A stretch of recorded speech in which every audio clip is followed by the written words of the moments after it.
Hello, our friends, Evolutionary Energy Arts family. Hope you guys are doing well. Hello there, welcome back. Sassy's intent on something. I don't see anything over there. There's that frightening unicorn that you found Yes. next to her. Maybe she's intimidated by the unicorn. I think she is. Poor Sass. See how Could cruel be. we are? We make our dogs sit next to unicorns. Yes. So, I was just doing a little Qigong and just enjoying the scenery and the breeze, which is fabulous, as we have been mostly in the 90s continually. Today it's getting a little cooler. I wouldn't say it's cool. It's still like a low 80s anyway. But beautiful to get just a little touch of crispness. It is. That's really nice. It's soothing, kind of. It is. And so while I was doing the Qigong, I was thinking about just how conditioned we are in this world in so many ways, how we are really in a battle for our freedom. This is all about declaring your own sovereignty over yourself. I mean, what could be more important than declaring your own sovereignty? I am my own person.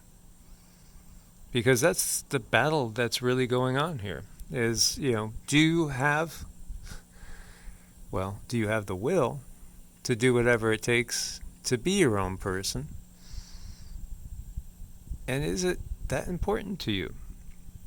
Because the alternative is basically submission and assimilation into basically the machinery of this gigantic construct all around us. What's your thoughts? Well, I think one thing for sure we need to learn how to do is find out who we are, what sovereignty are we claiming, and we have to look around and look at our situation to say, who am I, what do I like?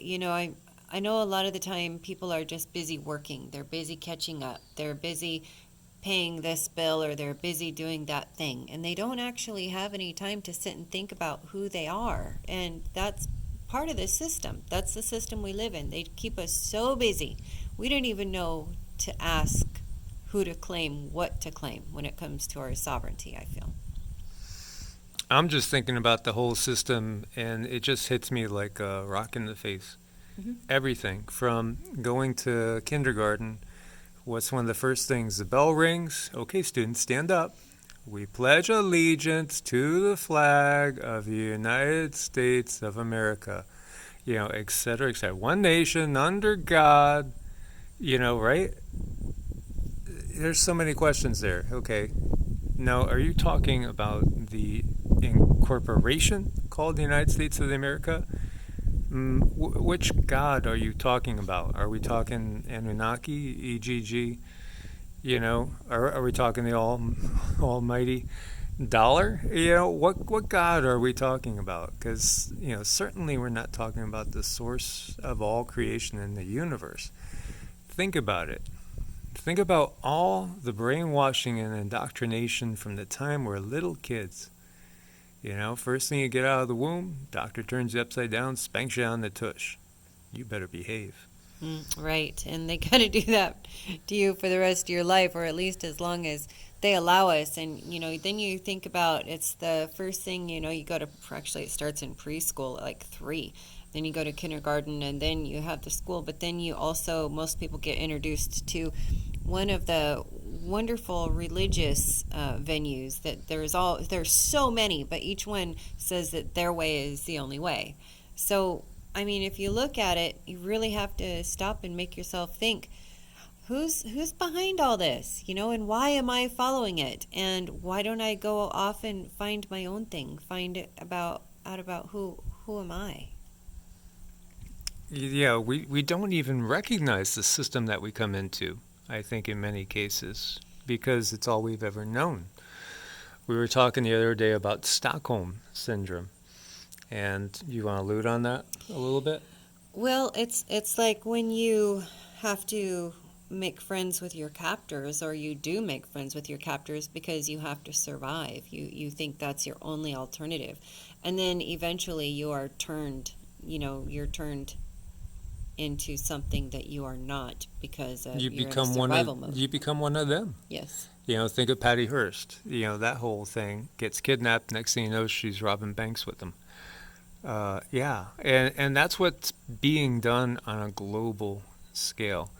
When I was posting those old posters from anywhere from 1917 up to the 20s, 30s, 40s, even into the 50s, of the propaganda coming out of Soviet Union, Russia, China, about how it's all about the people. It's all about the people. Well, then why do we have an oligarchy? Why do we have a quote-unquote, why do we see these quote-unquote communist nations with the same basic thing going on where the elite control everything and everybody else is lucky to get what they get? It's not communal, because communal is like share and share alike. That doesn't happen. Do we see Putin living in an apartment building that the average Russian might be living in? What's the average standard of living there? How about Xi Jinping? These people are ultra rich. It doesn't matter what label we put on anything. It's always about keeping the elite up at the top and everybody else down at the bottom, and having everybody conform to the will of the elite. Think about it. I was thinking about the school thing, the Pledge of Allegiance and everything. I think about, okay, you can go to church on Sunday. If you grew up a Catholic, everybody stands up and does the Apostles' Creed.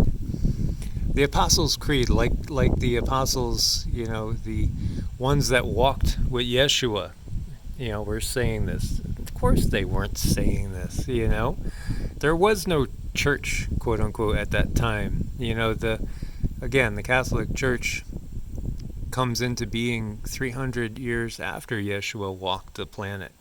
At that time, 300 years later, then they decide what we're going to believe, because it suits them.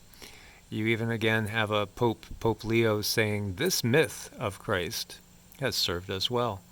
That's a pope giving an admission that basically the myth that they've given the population have served them well. Look to the riches of the Vatican. Look to the riches all around you. Again, recognize when we're giving our power away.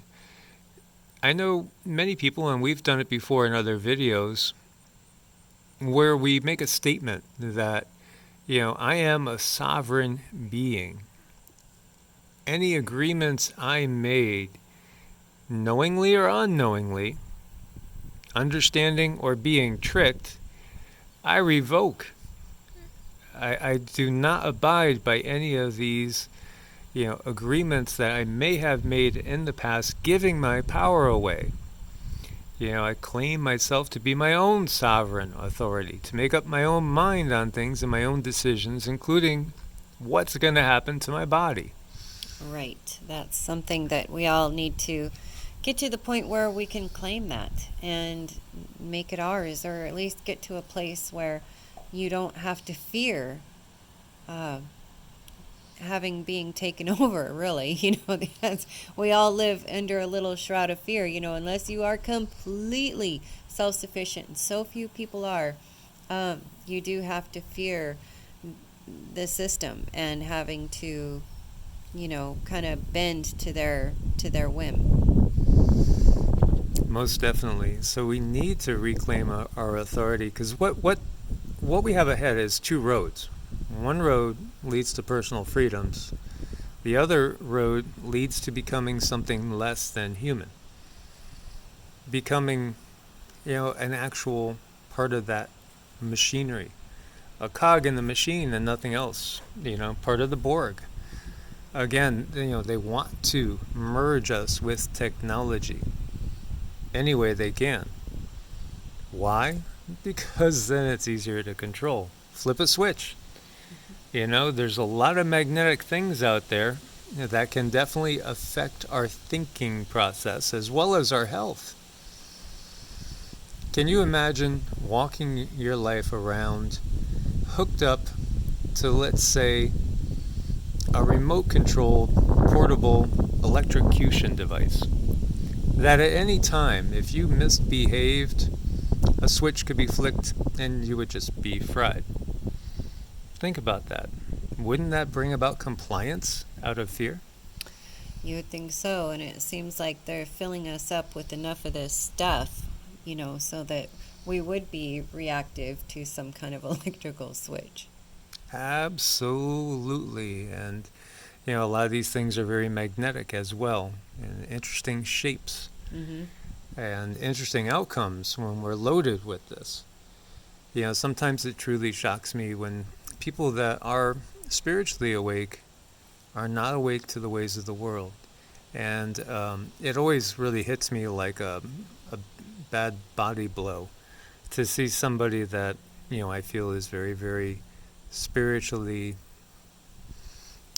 in alignment with a lot of things, very loving, compassionate, because I've had, many friends that I viewed in this way, some of them that I thought were, as advanced spiritually as anybody else that I know.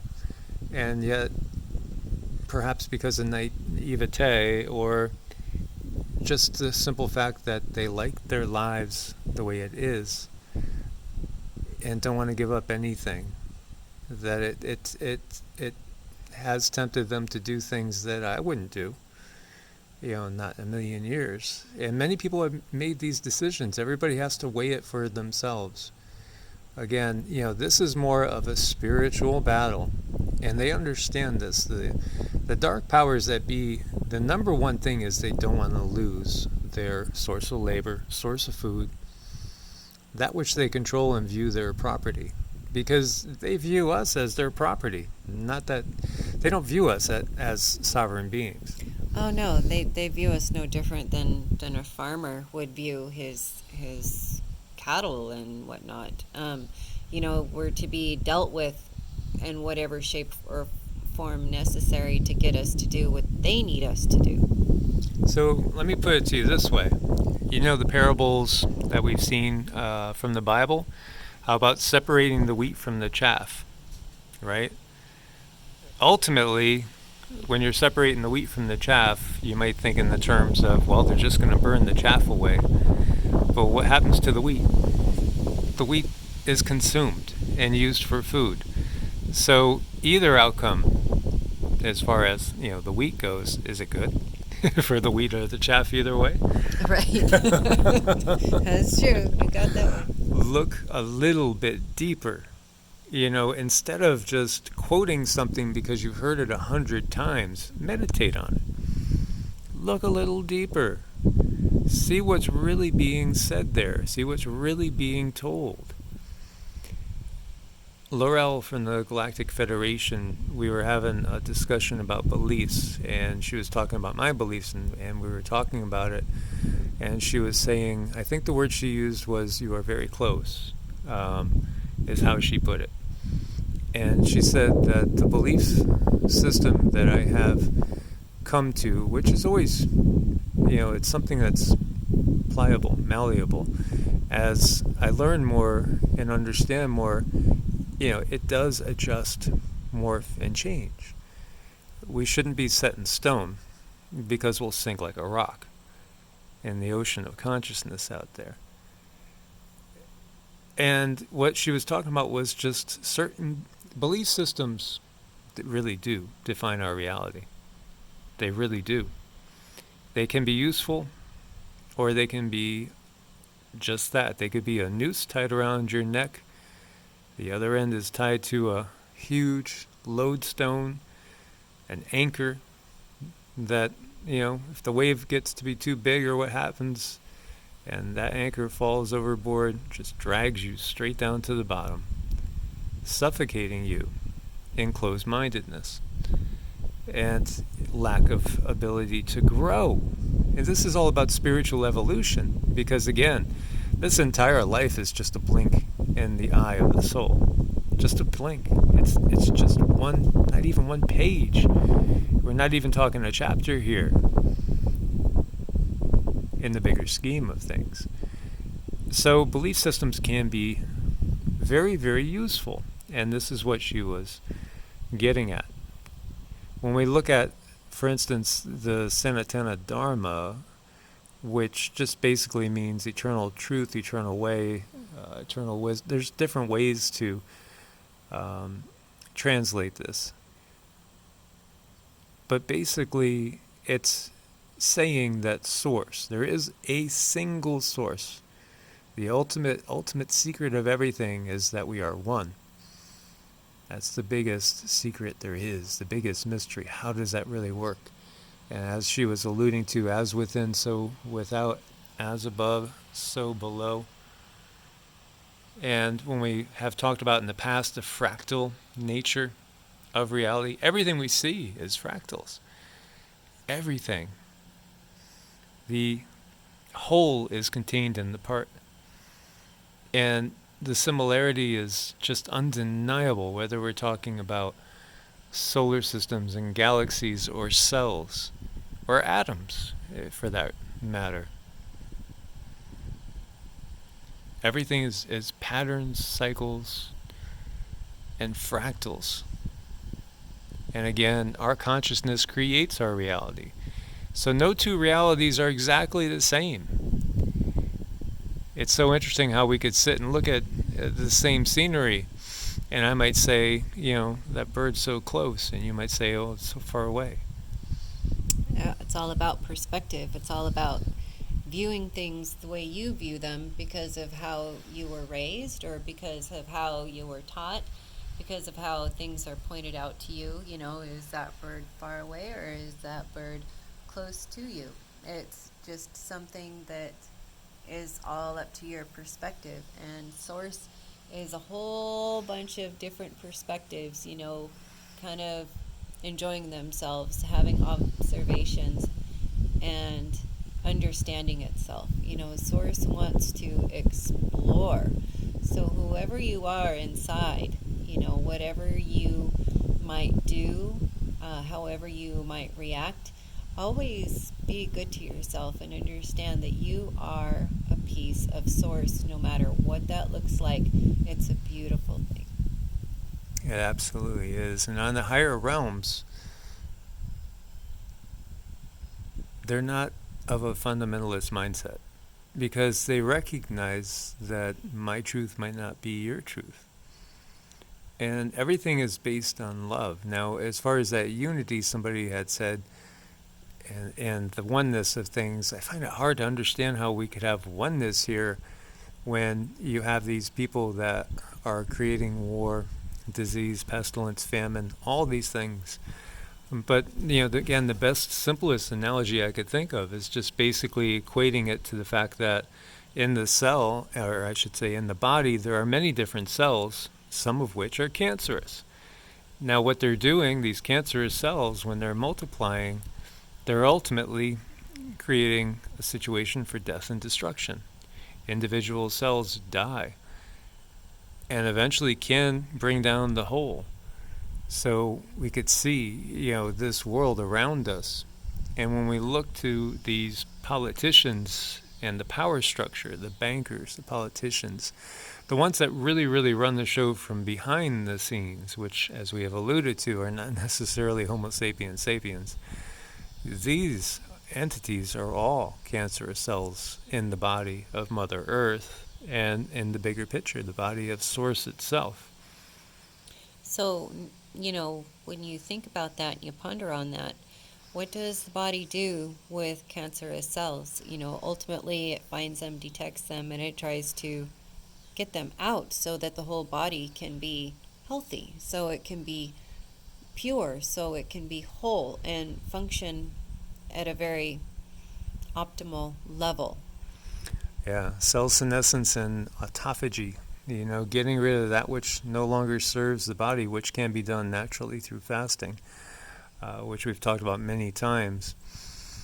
And there's a reason why we see many, many of the most gifted, quote-unquote, holy men like Yeshua and Buddha and so many other yogis and sages fast on a regular basis in order to achieve a better, more harmonious understanding and to heal themselves and raise themselves up in vibration. So again, this battle that's going on this planet is really all about, will you be your own sovereign self? Or will you give in and assimilate? Yeah, it's really up to you. It's up to you to, if you want to be free, here's your opportunity to be free. Thank you guys for your support on Ko-Fi and Patreon. As always, God bless and namaste. Namaste.